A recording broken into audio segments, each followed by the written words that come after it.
everybody, and welcome back to another episode of the Daft on Draft podcast. It is a Friday episode, Friday. We are going 21 through 25 on our big boards. Cory, a lot has changed since the last time we did one of these rankings. So we're going to start off by going through our 1 through 20s. Yeah. Cory will do 1 through 10. I'll do 1 through 10. He'll do 11 through 20. I'll do 11 through 20. And then we will get into this. But as I said, Cory is here. Cory is flying down to Frisco, Texas tomorrow or today, if you are listening to this when it drops, to go to the Shrine. And I'm going to sit here in bed and watch Senior Bowl practices when those pop up on ESPN Plus. So we have our weekend plans, and we have plans for next week's episodes. And so I'm really excited to get into this because this is where, and I say this is where it really opens up. I've been seeing boards everywhere, and boards are all over the place, and I love it. I love everybody going out on a limb, showing their work. This is what I got. This is my shit. I'm really excited about that in this class. We're about to do that today. Give me your 1 through 10, Cory. Yeah, so my 1 through 10 has not changed, and it's probably, I mean, athletic testing will flip the board a little bit because I have like Nick Emenwari and Tyler Warren have identical grades, so like whoever tests better is going to get the higher bump there, obviously. But and who the hell knows out of those two? Right. They might both be 10-0s. right. So number 1 is Travis Hunter as a corner, graded as a corner out of Colorado, although I don't have him graded as a wide receiver, and I probably won't go back and do that just because time constrictions, and I think he's a corner. So Travis Hunter, number 1. Abdul Carter, edge rusher out of Penn State, number 2. Ashton Genty, running back from Boise State, number 3. Mason Graham, defensive tackle, Michigan, number 4. Will Johnson, corner, Michigan, number 5. Malachi Starks, safety/corner, Georgia, number 6. Luther Burden, wide receiver, Missouri, number 7. Nick Emenwari, safety, South Carolina, number 8. Tyler Warren, Penn State, tight end, number 9. And Texas A&M pass rusher, Shamar Stewart, number 10. And my number 1 is also Travis Hunter, the corner. I have number 2, Abdul Carter from Penn State. Number 3 is Mason Graham, Michigan. Number 4 is Will Johnson, also Michigan. Number 5 is Ashton Genty. Number 6 is Tyler Warren. Number 7 is Nick Emenwari, my favorite player in this class. Number 8 is Nick Scorton. Number 9 is Malachi Starks. And number 10 is Travis Hunter, the wide receiver. But for our purposes, it is Luther Burden, wide receiver from Missouri. I'm glad that we love Luther Burden because there's not a lot of Luther Burden love out there anymore. Dude, there really isn't. And listen, I get it because I get it too. Even when we look at his profile, I'm terrified of it because I do think production, especially at wide receiver, is very important. But then also you look at the context of that offense and what they asked him to do. And then you watch that up against what he's actually able to bring physically. And it was a complete mismanagement of an asset that you had. And so for me, I see somebody who is, because he's built incredibly well. He's like 5'11", 215. 215, yeah, he's a big boy. Big dude. But where Debo and guys like Fannin are a little bit stiffer, and like Debo is still unbelievable with the ball, but part of that is contact balance, part of that is his vision, and then part of it is like short area agility. But Burden also has that fluidity to be a really good pure route runner at the NFL level, and he's not there yet, but he hasn't really asked to be there yet. So I am excited, and I've missed on a guy like him before. I missed on Jamar, and Jamar Chase had the outrageous production, but he's somebody who I didn't love the route tree, and I didn't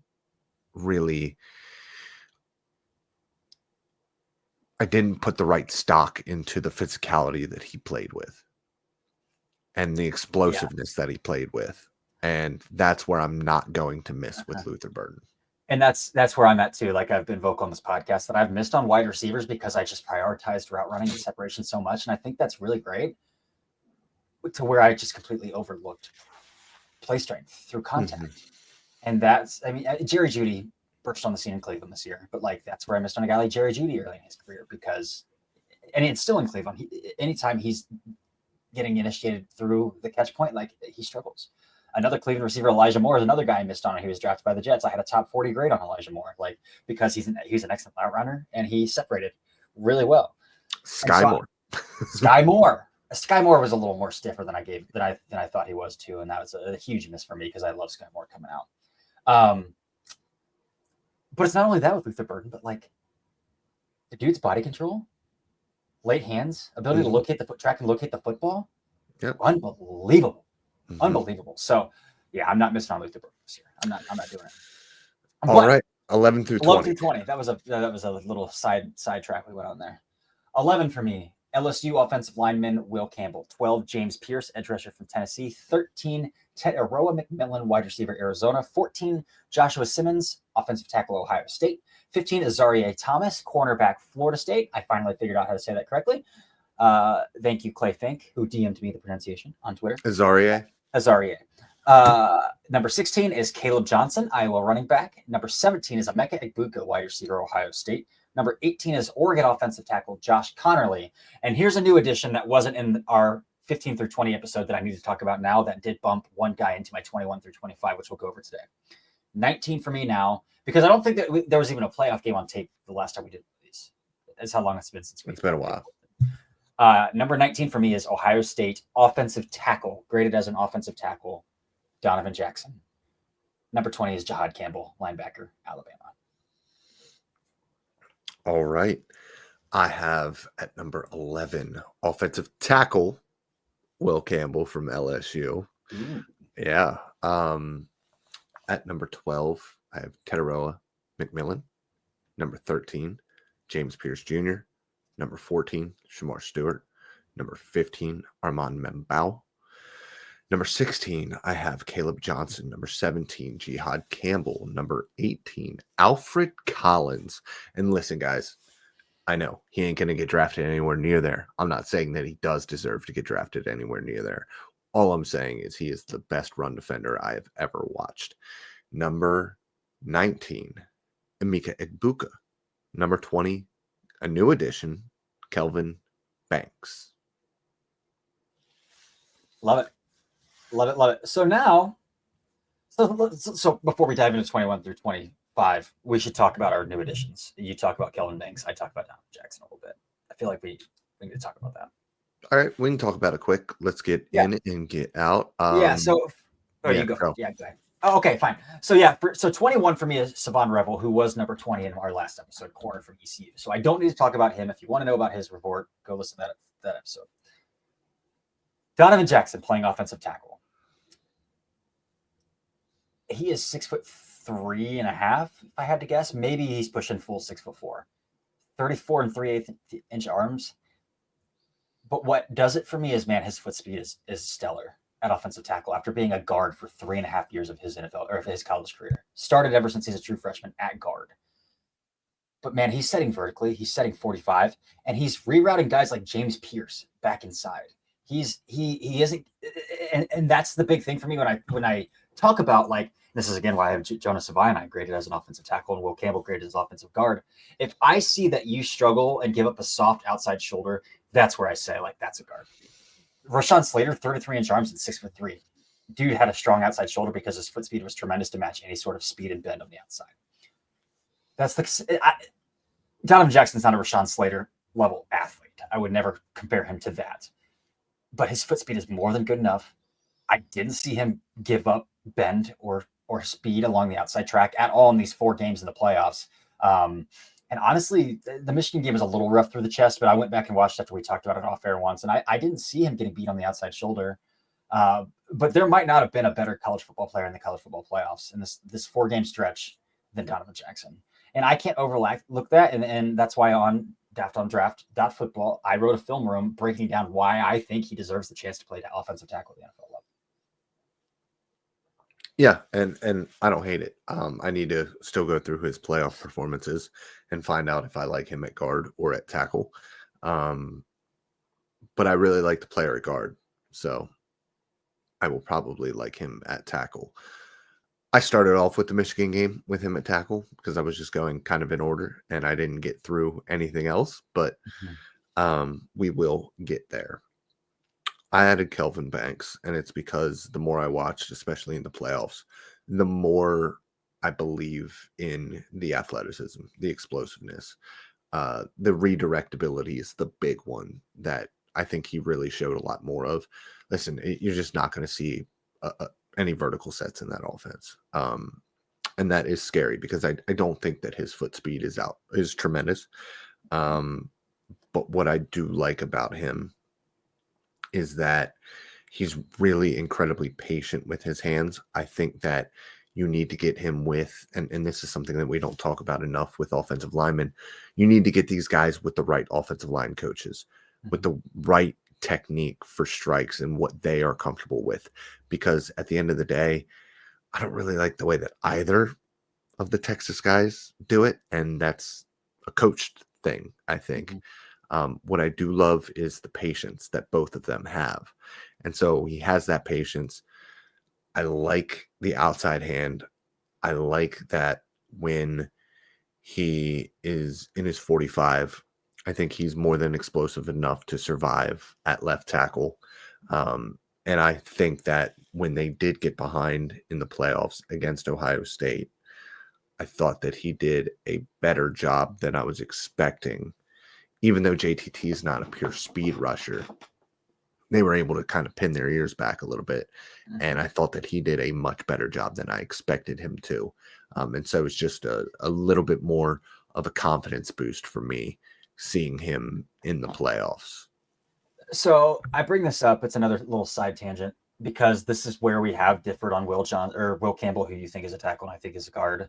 I think Kelvin Banks is a guard, and I think Donovan Jackson is a tackle, and Jonas Sabina is a tackle. Do you think I'm overvaluing foot speed?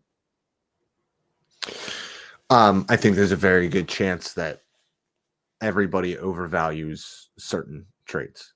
I just think it's whatever your biases are. Mm-hmm. And for me, it is for wide receivers, it's still route running. Yeah. It's still the ability to separate. Mm-hmm. That's why I liked Isaiah Bond so much because of that natural ability to separate. And then he obviously like completely fell off this year. It's why I really like Henderson. I love guys who can pass pro and catch Mm-hmm. the ball out of the backfield and have explosiveness. It's why I am overall, or was always overall, a little bit lower on Omarion Hampton and guys like Judkins, because the battering ram guys I just am not as high on. We all have our biases with the types of players that we like. And at the end of the day, you're going to hit on guys that you like. You're going to miss on guys that you like. Mm-hmm. You're going to hit on guys that you don't like, and you're going to miss on guys that you don't like. And that's just the nature of this business. What I do think is that we want guys to do things in an aesthetically pleasing way. Mm-hmm. And even if, and this takes me to like Armand Membao, it's not always pretty. It's actually usually not very pretty. But Mm-hmm. the effectiveness of what he was able to do against a murderer's row of Yeah. pass rushers, I put a ton of weight in because that's the type of talent he will be facing at the NFL level. Yeah. And so that's kind of where I'm at with that conversation. Fair point. All right. So who got bumped to 21 for you by putting Kelvin Banks in? Yeah, so number 21 for me, it actually wasn't a bump because there was just a bunch of different things that happened with my Okay. top 20, with my top 40, 50. Okay. So who is Kind of 21 going for through you these then? grades. Number 21 for me is a riser. Even I watch more of him and I just keep falling more and more in love with him. It is Purdue offensive lineman Ooh, Marcus man. Bow. I felt like I started the Bow train over the summer, and I'm not even that high on Marcus Bow. And I love Marcus Bow. Yes, So that's awesome. and this is graded as a center. Mm-hmm. He wouldn't be anywhere near this as a tackle. No. I don't really think he has tackle play in him at the NFL level. And it just comes down to the way that he loses at offensive tackle, which is funny because as good of an athlete as he is, he does lose the outside track, which is a really funny thing for super athletic guys to lose through the shoulder like that. What I love about him is he reminds me of a more spry version, but a less physical version of Graham Barton, where Graham Barton was like 320, so he had a little bit more juice. But both of these guys are assholes. Both of these guys love to fight in a phone booth. Both of these guys keep their hands fighting. His hands are so good. Consistent. He is. And what I loved most when I went back through and I rewatched Bo was the ability to, on combo blocks, when he was down blocking, he was able to absolutely displace 3 techniques and then climb to the second level and meet guys. And it's that explosiveness and control in his hips that I absolutely adore. I also think he's an incredibly intelligent blocker. I'm interested because one of the ways that he loses is kind of against space. And so I'm even coming around more to the idea of him playing guard at the next level because it takes away some of the space that you might have to deal with as a center with nobody over top of you. Now, there's more 50 fronts coming back into the NFL. So he might have more guys over top of him, but he's incredibly good when he's got somebody right in front of his face. And so for me, as long as he doesn't have any issue snapping the football, for me, he's a center. He's nasty. He's explosive. I think that he is scheme versatile because he moves people and he can move like lightning. So for me, he is number 21. I love it. I love it. Senior Bowl's coming up. I would have some massive concerns if they did not have him snapping the football in Mobile. Yeah. With that. So yeah, 20 for me is Savon Revel. Again, I already talked about him. 22 for me is Oregon defensive tackle Derek Harmon.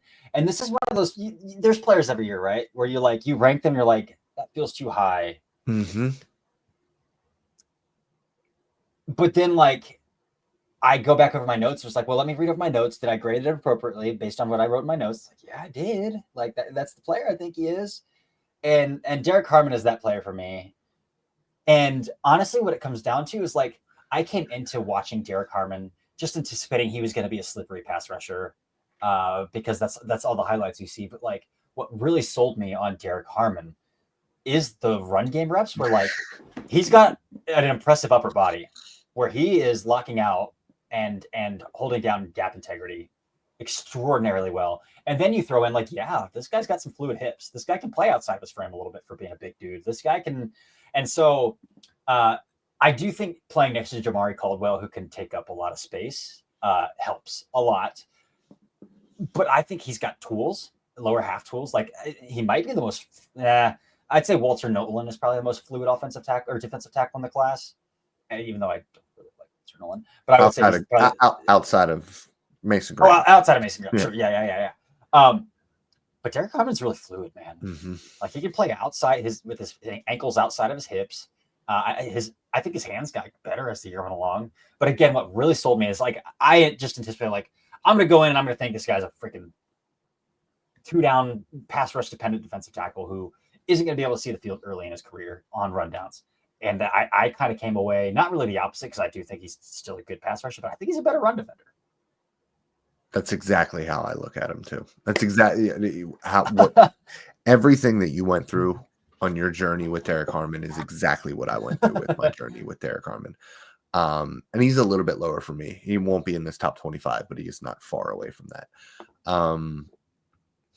My next player is exactly what you just said about Derek Harmon. I'm not sure why I have this guy so high because he absolutely terrifies me in every way, shape, or form. And that is Georgia edge rusher / linebacker, Jalon Walker. He had a pretty significantly higher grade for me at edge than he did at linebacker. I watched games late in the year, and listen, you can sit here and you can spout PFF stats all you want about, oh, he dropped into coverage this many times, he rushed the passer this many times. I watched the games. He didn't drop into coverage. Didn't actually drop. Wasn't actually playing coverage. He was playing a spiral, but that man was not dropping in coverage the way that Shmuel Mondin was dropping into coverage. Shmuel Mondin is like one of my crushes, like mid-round crushes in this class. Like, just not. He just didn't actually play linebacker. He played downhill battering ram at linebacker. Mm-hmm. That's what he did, and that terrifies me. Yep. Terrifies me. Mm-hmm. And then you look at him as a pass rusher, and it's like, well, the bend is pretty good. It's okay. The pass rush plan isn't really there. And so you're looking at a guy who's like not really a pass rusher, not really a linebacker, but the sawed-off frame, the ability to win through the chest, the outrageous closing speed.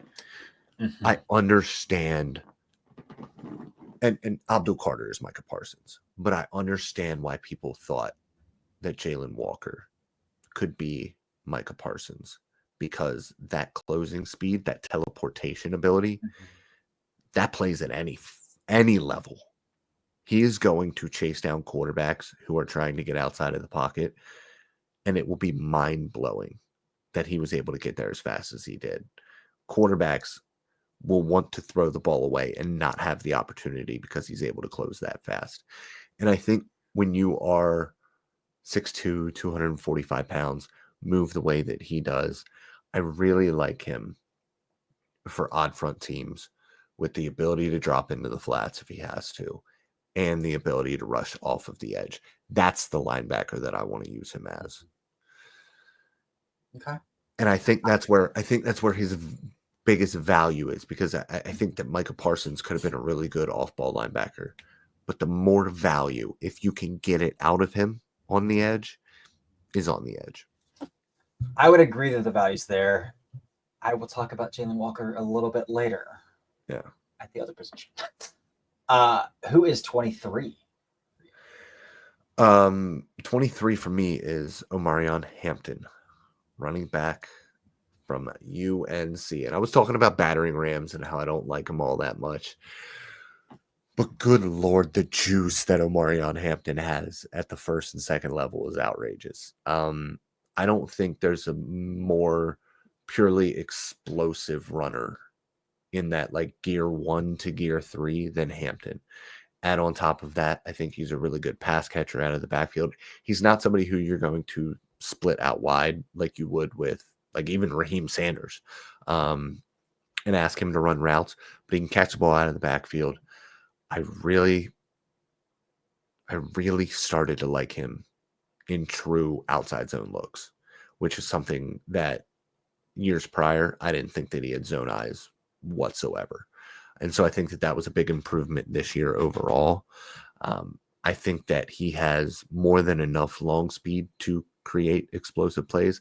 His vision isn't anywhere near, and his feet aren't anywhere near where Caleb Johnson is. And that's why he's not RB2 in this class, even though he is a much better pass protector than Caleb Johnson is.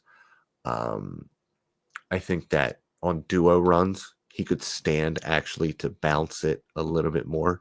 I think he's a little too quick with getting downhill and running into the brick wall that duo creates at times. Yeah. And I do think that consistency in pass pro is lacking a little bit. The desire is all there. His ability to blow people up at 6 foot, 220 pounds is there. But for me, what really separates him is that special burst, the decisiveness in his playmaking, and the absolute ability to make people really wish they didn't try to tackle him. I keep thinking about Omarion Hampton to the Chicago Bears to become Ben Johnson's David Montgomery.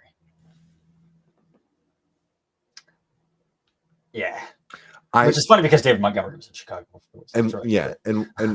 And we've been talking in my Discord a lot about the potential of J&T at number 10, but with their offensive line need, I think it's a great spot for Will Campbell, Josh Simmons, one of those Josh guys. Simmons, and then you go Omarion Hampton or Henderson or one of those guys in round 2. Yeah, I agree. My number 23 is the other Georgia edge rusher, Mykel Williams. I'm just okay with being low on Mykel Williams. People see Mykel Williams as a top 10 I don't know player. If you are low. I am compared. You're lower than me, but I'm low compared to consensus. People are like penning this guy into the top 10. This is the overvaluation of an alien. And I get it. You like Danielle Hunter is the prime example. You take an alien who doesn't know how to play the sport, and then he learns it and he becomes a premier pass rusher in the NFL. But there's also what? Hunter. Well, that's also true. That's also true. And so is Odafe Oweh. So like those are the two examples of like freaks who have no pass rush plan, but they're both fluid athletes. Mykel Williams is an alien. We get it. 36-inch arms, freak build at Georgia. Production's not there, and production's not there because he can't rush the passer. Like he has no pass rush plan at all, other than long arm. That's it. And I struggle with that. And I also struggle with that even more because like, not only has he not won the outside track, because I went back and I watched 4 or 5 games and I saw 2 reps where he even took the outside track. 2. I don't know if he can because I think his ankles are hella stiff.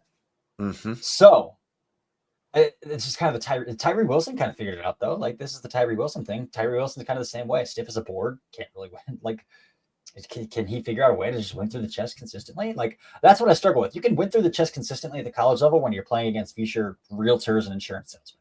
The NFL level, you're playing against professional offensive tackles every week. So I really struggle with guys who cannot threaten the outside track. And that's where I'm at with Mykel Williams. I will take, to an extent, a low second-round grade on Mykel Williams because of the freakish athleticism, the explosiveness, the length. He's a hell of a run defender, man. Like he'll lock out and set a very strong edge. Like, and he's got the length to keep defenders out of his chest or blockers out of his chest consistently. But like, if you're an edge defender and you offer me very little as a pass rusher, like, what do I do with that? Yeah. It's weird. We're talking about number 21 through 25, and you're like, I hate this guy. Yeah. Because I'm still talking about guys that I love. You want to do number 24? Sure. 24 for me is a guy who is number 15 for you, Armand Membo from Missouri. I really like Membo's tape. Membo is another case of like, how much stock am I putting into foot speed, and is it too much? Because I think Membo plays with a great base. I think his set is clean, but I don't think the foot speed is like exceptional. And I think his punch timing is a little off. And I think his core at times is suspect, getting worked through the chest a little bit. With that being said, this guy absolutely deserves to go first round in a class where unless like the Buccaneers don't need an offensive tackle. Like they're one of the only teams in the NFL that doesn't need a freaking offensive tackle. In a league that is so starved for offensive tackles, this guy needs to go first round. This guy has to go first round. And you mentioned like the gauntlet. We've talked about it, like both Texas A&M edge rushers, LSU, South Carolina. He's played every big pass rusher we've talked about in this class, and he doesn't give up sacks at the SEC level through a gauntlet. So like, at some point we have to say like, okay, you mentioned like it's not pretty, but like the guy just gets it done. The guy just doesn't let people get to his quarterback. So he's coming in at 24 for me.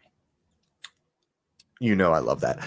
All right, at number 24 for me, quite possibly my second favorite player in this class is Ohio State running back Travion Henderson. And listen, guys, I now understand that I have 4 running backs in my top 25. It's a good running back class. It's terrifying for me as a running backs don't matter member. But man, the first of all, the renaissance of running backs at the NFL level has been outstanding. But listen, 215 pounds, 5'10", built really, really well, built low to the ground, unbelievable explosiveness. He's built as a speedster, but like I said, he is built like an NFL running back. Thickness throughout his frame. He is, and this is what I wrote. I wrote down willing participant in pass pro. That was like my first thing. Oh my gosh. Mirrors rushers well, squares them up. Not afraid to fire hands into the chest, picks his battles well. He'll chop down trees when it's necessary. Oh, might actually be the best pass protector I've ever watched at the position. Like that's where it goes for me. It's okay. Kyrie Williams is up there for me. Yeah, I just keep seeing things that I love and love and love and love about him as a pass protector. And then you look at him as a pass catcher and the explosiveness and the vision that he has in the open field and the ability to, something we talk about all the time, and I think something that we might overvalue in running backs is the ability to make big jump cuts, like big pretty things, but the ability to bend through speed, to be able to not have to jump cut to cut back on outside zone, to just be able to sink and keep speed and cut back. That's something that he does really, really well. And that's something that when you get to the outside and you have to make a move, I saw this with Ezekiel Elliott for the past 4 years. The dude lost his juice and he couldn't keep the speed through those turns. So nothing he did after that point was able to manipulate a defender into making him miss. Henderson has all of this. He also has 1 fumble in 600 touches. Relatively low tread on his tires. If the foot checks out, this is a guy who, if he went in the first round, I would say, all right. Sounds good to me. You're probably going into a situation that is really, really good towards the end of the first round. You're going to catch a bunch of passes. You're going to protect the quarterback. You're going to be explosive, and you're going to win a bunch of freaking football games. Exactly what he did at Ohio State. And so for me, he is a perfect number 1 or number 2 in a really good running back tandem. Love it. I love it. Take it home. 25 for you. Yeah, and I just want to point out, the only thing keeping him a little bit lower for me than guys like Hampton is the contact balance with him isn't as good as it is with Caleb Johnson or with Omarion Hampton. At number 25 for me, this one might be a little bit surprising, but it is Arkansas edge rusher Landon Jackson, somebody who I've been incredibly high on for 2 years now. Listen, I don't know how explosive he is. I don't know how he's going to test. He might run a 4.7. His 10-yard split might not be great. But that dude played in the SEC and consistently won outside shoulder, despite his maybe lack of explosiveness. And so I don't care. And this is where I've missed with guys in the past, guys who I think explosiveness is really important on the edge. But man, if your hands are accurate, if you have a go-to pass rush move to win on the outside track, it opens up so much for you. And then when you are also 6'5", 6'6", and you have long arms and you're also able to win through the chest and you're able to rip through and get inside as well, and you have good lateral agility, proactive athleticism, I'm going to really like you. And that's where I'm at with Landon Jackson. I think that he could play a little bit more physical for being a 270-pounder.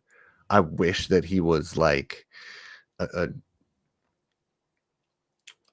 Cameron Jordan type on the outside a little bit more.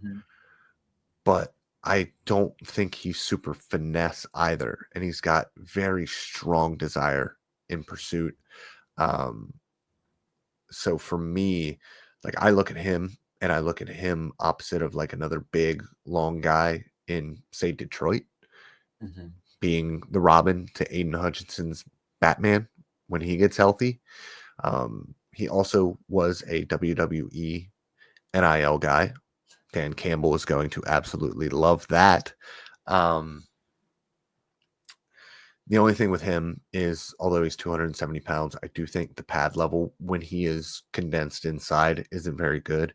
So if he wants to survive as, you know, 4-eye or even a 5-tech, I think that he needs to play a little bit lower consistently, needs to be able to anchor a little bit against doubles. But this is a 270-pound dude who can legitimately drop back into coverage. And there's a lot of guys like that in this class somehow. But he is one of them, and he has the pass rush nuance that I really, really like. I don't hate it. So taking us home here, I'm going to talk about Jalon Walker now at number 25. But I'm going to talk about Jalon Walker as a linebacker. All of his pass rush production is coming from spy triggers, man. Mm-hmm. And that bugs the crap out of me. Like, that really bugs the crap out of me. And then I don't know how loose his ankles are. I think they're not as stiff as Mike Hill, obviously, but like, and his pass rush plan's not really there when he is coming right off the edge. Again, it's a projection, a bigger projection than Luther Burden playing Z, which we've already talked about as a risk and a projection as well for a top player. We have both as top 10, but like, everything that I've heard about Jalon Walker as a person and as a player is that he's extremely coachable. He learns really fast and that he's a high character guy. And everything about his tape of where he's thriving is triggering downhill anyway. So yeah, no coverage ability right now. But if he's a fast learner and he's a hard worker, and he's a high character guy, like, what's stopping him from learning that? He's a freak athlete on the linear plane, man. And that trigger's there. The eyes are there. And that's what gives me hope for his read reactability as a full-time second level player. And I shouldn't even say as a full-time second level player. Like, you could still put him off the edge on third downs. You can still put him off the edge in obvious passing situations. You can play him at Mike on running downs, on like first and 10s, second and shorts, third and shorts, and then let him pin his ears back in obvious passing situations. I think that's excellent, an excellent way to use him. But how he has won is triggering downhill with pretty dynamic read react. Like, he's reacting very fast.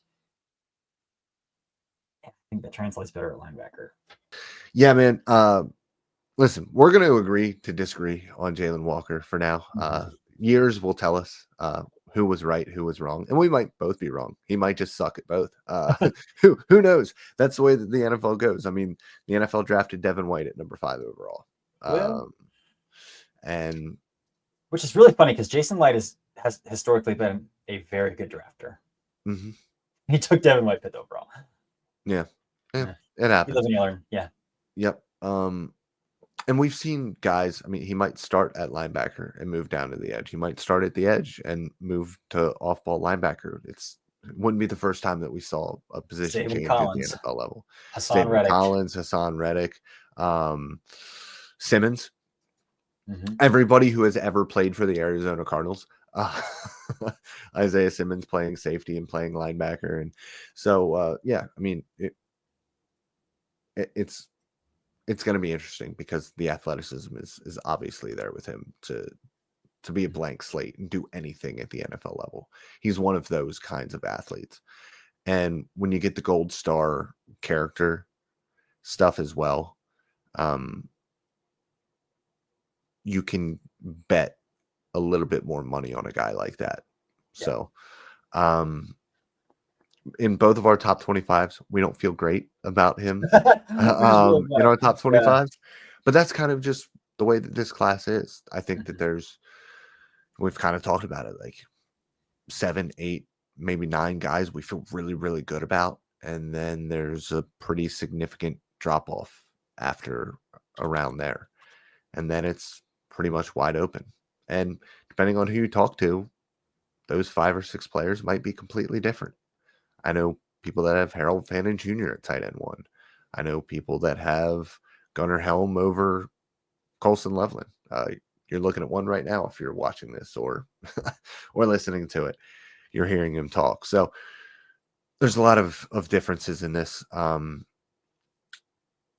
class, but overall, and maybe it's just because I'm more engaged in this class than I have been in the last couple of years, but this is the most fun I've had evaluating a class in a long time because it is very much a blank slate. So we're going to get into positional rankings after this and really kind of sort out our boards from this point out, doing it that way. And we're not going to start with quarterback because there's no point in talking about the quarterbacks in this class. So we will pick a position and we will tell you what that is. I would love to start with running backs. I would love to gush about this running back class. I've watched about 30 of them, so I am already ready to talk about running backs. And so that might can definitely be our number one when I get back from Frisco. Yeah, for sure. Definitely when you get back from Frisco. Yeah. So stay tuned. I might have somebody on the podcast early next week to argue about Mike Green and the edge rushers. And so stay tuned. He is Cory Kinnan. I'm Dalton Miller. Remember that I love you. Goodbye.